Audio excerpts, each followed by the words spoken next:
Hello दोस्तों, welcome to my YouTube channel. अगर आप इस ड्रामा के पिछले पार्ट को नहीं देखे तो जरूर उसको भी देख लीजिएगा। तो चलिए बिना किसी देरी के वीडियो को स्टार्ट करते हैं। एपिसोड के स्टार्टिंग में दिखाया जाता है हान अपने ऑफिस में होती है।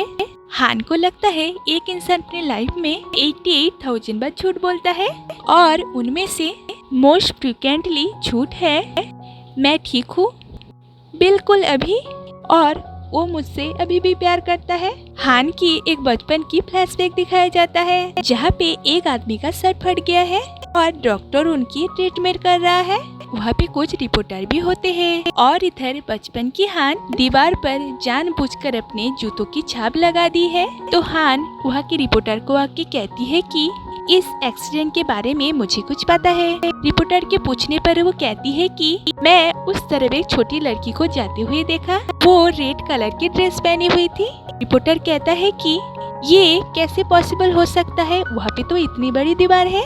हान कहती है अगर आप लोगों को मेरे बात पे विश्वास नहीं है तो आके खुद ही देख लीजिए, और उसके बाद वो उनको उस वॉल को दिखाती है। रिपोर्टर हान के साथ उस दीवार का कुछ फोटो क्लिक कर लेता है और सभी हान की तारीफ करते हैं। प्रेजेंट का हान सोचती है कि एक झूठ को छुपाने के लिए हमें 10 झूठ बोलना पड़ता है। जब हमें एक झूठ से फायदा होता है तो उसके बाद हम और 100 झूठ बोलते हैं। तो हान ऐसे सोचते सोचते उसके दिमाग में एक आइडिया आता है लोगों की नॉर्मल रिएक्शन जानने के लिए। हान कहती है मुझे यहाँ पे एक घोस्ट दिख रहा है। उसकी कलीग्स में कोई पूछता है कि घोस्ट कैसा दिखता है, तो कोई घोस्ट से कुछ फ्यूचर की बात पूछने के लिए कहता है। हान सोचती है कि घोस्ट का नाम सुन के लोग तो ऐसे ही नॉर्मल रिएक्ट करते हैं, तो उसके रूममेट घोस्ट का नाम सुन के ऐसे अजीब बिहेव क्यों कर रहे थे। उसके बाद हेलेन और हान एक जगह में बैठे हुए होते हैं। हेलेन कहता है मैंने तुम्हें कितनी बार कहा कि ये बैड हैबिट है, तुम्हें इसे चेंज करना चाहिए, लेकिन तुम मेरी बात नहीं सुनती हो। हान कहती है मैं तो इसलिए झूठ बोलता हूँ ताकि मैं अपने लाइफ को जीवित रख सकूँ। फिर कहती है ठीक है, मैं एडमिट करती हूँ कि मैं गलत हूँ।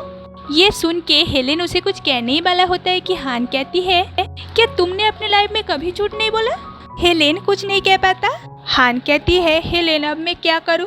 हान यहाँ पे अपने रूममेट को जो भूत देख पाने का झूठ बात कही थी उसकी बात कर रही है। हेलेन कहता है तुम इतना हेजिटेट क्यों हो रहे हो, ये तो बस एक जोक था, बस तुम सबके सामने कॉन्फेस करो। हान कहती है बस यही तो मैं नहीं कर सकती। उसके बाद हान अपार्टमेंट में अपने दोस्तों को सॉरी कहने के लिए आती है। देखती है कि सभी अपना अपना काम कर रही है।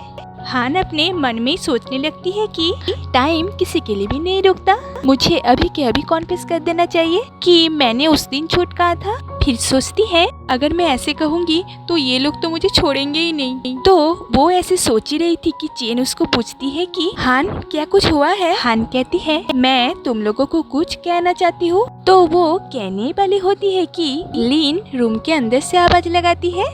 सभी लीन के रूम में जाके देखती है कि सेंग अपने बेड पे सोई हुई होती है। तो ये लोग पूछते हैं कि सेंग क्या तुम बीमार हो। सेंग ना कहती है। उसके बाद वो तैयार होके काम के लिए चली जाती है। सेंग के जाने के बाद सभी अपने आप को ही कोसने लगती है, क्योंकि सेंग के फर्स्ट इंटरव्यू के पास होने के बाद सभी सेंग को इस जॉब के लिए बहुत सारे सपने दिखा दिए थे, लेकिन सेंग को तो ये जॉब नहीं मिली और सेंग का दुख का कारण वो लोग अपने आप को ही सोचने लगती है। और इधर सेंग अपने कॉन्फिडेंस स्टोर में होती है और हर रोज की तरह हेंग उसके कॉन्फिडेंस स्टोर के बाहर में आता है। तो हेंग उसकी मूड को ठीक करने के लिए एक कार्टून बना के उसको भेजता है। बाहर से हेंग को लगता है कि सेंग वो फोटो को देख ली है और उसको फोन कर रही है, लेकिन सेंग तो किसी और को फोन करती है। तो सेंग उस दिन का काम किसी और को देख के वहाँ से जाने ही वाली होती है कि बाहर में देखती है कि हेंग खड़ा हुआ है। तो हेंग उसको उसके बाइक में बैठने के लिए कहता है और सेंग बैठ जाती है। सेंग उसे हॉस्पिटल में ले जाने के लिए कहती है। हॉस्पिटल में सेंग और हेंग उसकी भाई के पास आते हैं।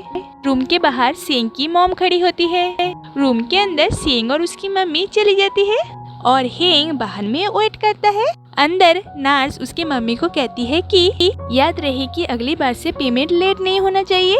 नर्स के जाने के बाद उसकी मम्मी सेंग को कहती है कि मैं तुम्हारे पैसा जल्दी वापस कर दूंगी। इन दिनों तुम क्या कर रहे हो, क्या तुम्हारे पास इनफ मनी है? सेंग ये सुन के वहाँ से चली जाती है क्योंकि उसकी मम्मी को लगा था कि उसको वो जॉब मिल गई है। सेंग के जाने के बाद हेंग वहाँ पे आता है और हेंग कहता है, आंटी सेंग के बारे में मैं आपको कुछ कहना चाहता हूँ। इधर सेंग अपने कॉलेज में आती है तो उसके साथ उसकी एक फ्रेंड भी लिफ्ट में होती है। उसकी फ्रेंड कहती है, मैं अपने पार्ट टाइम जॉब्स को छोड़ दी हूँ क्योंकि मुझे एक जॉब मिल गई है और उसे वही जॉब मिली है जिसमें सेंग इंटरव्यू राउंड में फेल हो गई है। सेंग को ये सुन के बहुत दुख होता है और इधर लीन अपने आंटी से मिलने गई है तो वो लोग एक रेस्टोरेंट में जाते हैं। आंटी कहती है, मैं तुम्हें कितनी बार मेरे घर में इनवाइट की हूँ लेकिन तुम एक बार भी नहीं आती हो। तुम्हारे कॉलेज का इतने पास हमारा घर है लेकिन तुम फिर भी एक बार भी हमसे मिलने के लिए नहीं आती हो। क्या तुम्हारा मम्मी तुमको अलाउ नहीं करता हमसे मिलने के लिए?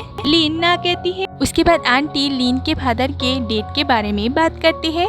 आंटी कहती है, तुम्हारे फादर इतने दिनों से गाड़ी चला रहे लेकिन फिर भी उनका एक्सीडेंट हो गया। तुम्हारे घर में सबका डेथ बहुत ज्यादा एब्नॉर्मल है क्योंकि तुम्हारा भाई तो बिल्कुल ठीक था लेकिन अचानक ही उसको डेथ हो गया। लीन को ये सब सुन के दुख होता है। आंटी कहती है, मेरी मानो तो इंश्योरेंस कंपनियों को तुम्हारे फादर की डेथ की अच्छे से इन्वेस्टिगेशन करने दो। और इधर हान एक लाइब्रेरी में होती है। वो वहाँ पे सेंग को देखती है तो वो सेंग के पास जाने लगती है लेकिन वो देखती है कि सेंग एक न्यूज़पेपर में एक आर्टिकल पढ़ रही है और वो आर्टिकल का टाइटल था, इच्छा मृत्यु हमसे कितना दूर है।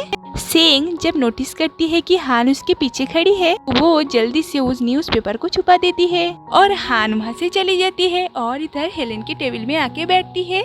हेलेन कहता है, क्या उनके सामने तुमने अपना गलती एक्सेप्ट किया? हान ना कहती है और कहती है, मुझे लगता है पूरी गलती मेरी नहीं है क्योंकि वो लोग घोष से इसलिए डरते हैं क्योंकि वो लोग किसी न किसी वजह से गिल्टी फील कर रहे हैं। हेलेन कहता है, शायद तुम ठीक कह रहे हो। हान कहती है, तो अब मैं क्या करूं? हेलेन उसे एक कार्ड देता है जो कि एक साइकोलॉजिकल कंसल्टेंट का होता है। नेक्स्ट सीन में दिखाया जाता है कि हान उनसे मिलने के लिए गई है। बाहर में वो वेट करते करते बोर होके वहाँ पे ही बॉक्सिंग करने लगती है। उसके बाद वो जब रियलाइज करती है कि सभी उसे देख रहा है वो एम्बैरेस होके एक जगह में आके बैठ जाती है। के बाद वो डॉक्टर के चेम्बर के अंदर जाती है। डॉक्टर उससे उसका प्रॉब्लम पूछता है। हान कहती है, मैं अपने रूममेट से झूठ बोली लेकिन वो लोग इस बात को सीरियसली ले रहे हैं और उसके बाद से वो लोग बहुत अजीब बिहेव कर रहे हैं। डॉक्टर कहता है, तो तुम यहाँ पे क्यों आए हो? तुम्हें तो उन लोगों को यहाँ पे लाना चाहिए था। हान कहती है, आपको भी ऐसा लगता है? मुझे भी ऐसा लगता है। तभी पीछे से एक लड़की उस डॉक्टर को कहती है, तुम फिर से मेरे कोट पहन लिए हो, अभी उसे खोलो। मतलब वो लड़की एक डॉक्टर है और ये लड़का एक पेशेंट है। तो ये लड़का हान के सामने बहुत अजीब बिहेव करता है। हान जब बाहर आती है हेलेन उससे मिलने आता है तो वो हेलेन के ऊपर इतना गुस्सा थी कि वो हेलेन को एक पंच कर देती है। और इधर चेन नी के रूम में आती है। चेन देखती है कि नी अपने सभी सामान को बेचने की बात कर रही थी। तो चेन को एक बैग पसंद आता है तो चेन कहती है, क्या मैं इसे ले लूं? नी कहती है, क्या ये बैग तुम्हें पसंद आया? चेन हाँ कहती है। नी कहती है, तो फिर ये तुम मुझसे खरीद लो, वो भी मार्केट के प्राइस से 10% डिस्काउंट में। चेन उसे उसकी बैग वापस कर देती है और उसे एक आई मार्क्स देती है। उसके जाने के बाद हान पूछती है, नी तुम अपना सारा सामान बेच रही हो, क्या कोई डिफिकल्टी चल रही है? नी ना कहती है। उसके बाद नी और माँ के एक मॉल में आती है और वहाँ पे अपने सारे सामान को बेचने की बात करती है। तो वहाँ की स्टाफ उसके सामान को बेचने के लिए सजाने लगती है। तभी नी को अपने सामान में वही हिल दिखती है जो कि उस दिन वो सेन को पहनने के लिए देना चाहती थी।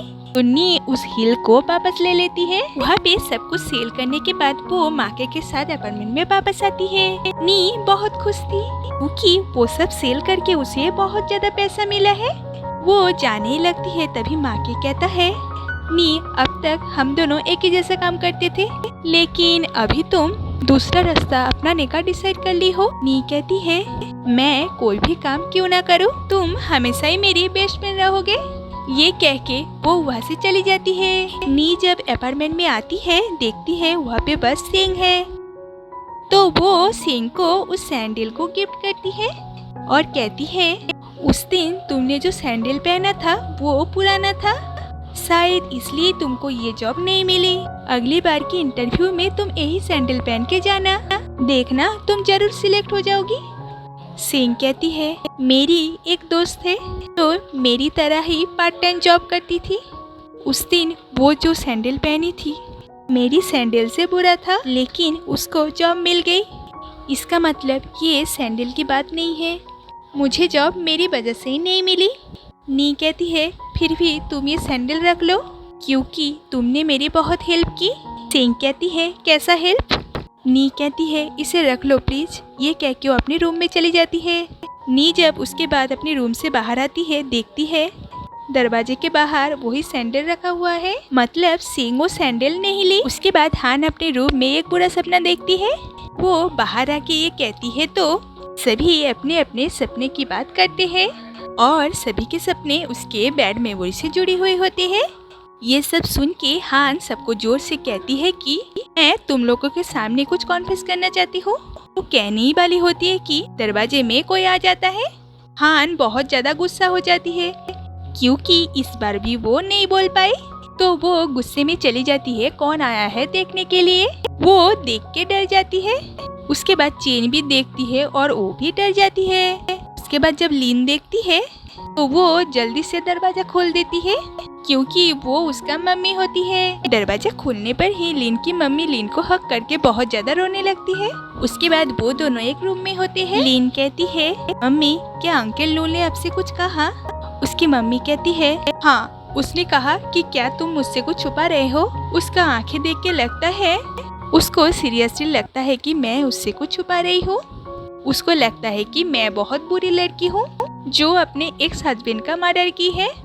लीन कहती है, मुझे नहीं लगता कि अंकल का ऐसा कोई मतलब था, अंकल बस ऐसे ही पूछ लिया होगा आपसे।